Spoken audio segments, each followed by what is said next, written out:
It is day 19, and today's chapter is all about cultivating community. I'm outside in nature. I guess you can consider that community. and, yesterday I talked in depth a little bit about my Bible study girls and our group, and cultivating community is all about what it takes to make a life group be successful. And I did talk about how it was awkward in the beginning because we hadn't formed those bonds. So this chapter talks about how you can form those bonds with your group and the things that it requires for your group to be successful. So it talks a lot too about how it's not just a social club. You have to be willing and ready to provide input if you see somebody in your life group that's struggling or doing something that's a little bit off the wall or not necessarily healthy, and you do it with the spirit of humility, because you want to help them succeed in life. So it gives all types of, I guess, helpful hints and tips about how to practically operate in a life group, in your Christian community, what that looks like.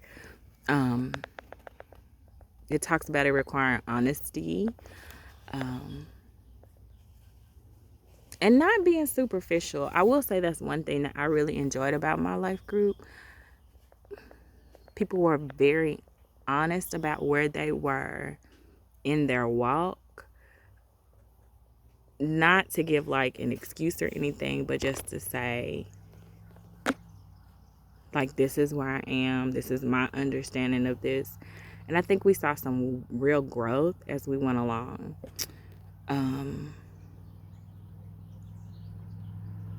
So it takes a lot of work, dedication. It talks about being faithful, meeting regularly. Like I said yesterday, my life group met once a week for years. We would occasionally take breaks.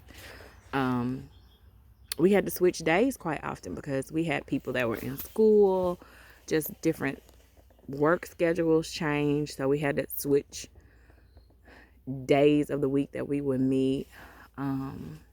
We also, initially I talked about how in the beginning we met at my apartment, but as the years went on, we started to rotate, because when I would host, I would cook for everyone. And that is something big to undertake. But I mean, I'm greedy and I like to eat. So you don't have to operate your life group that way if you choose to go the life group route. So anyway, today, chapter 19 really was just about all the pitfalls you may encounter and just some helpful, handy reminders of what you can do to make this small group community live and be purposeful.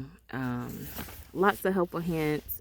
And it also talks about, I'm going to say this and then I'm going to be done with this video for today. Your life group requiring confidentiality. It's not fertile ground for gossip. It's just an opportunity. Because who wants to confide in somebody that they know is going to go say it to someone else? So, yeah, guys, small group life is a good life, and I think it's very beneficial. The verse for today is, we understand what love is when we realize that Christ gave his life for us.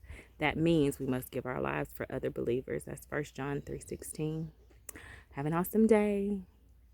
I saw a skunk not too long ago while I was out here. I'm so glad he hasn't bothered me because I'm not bothering him. Now I get to just enjoy the view because I've done my video for the day. Talk to you later.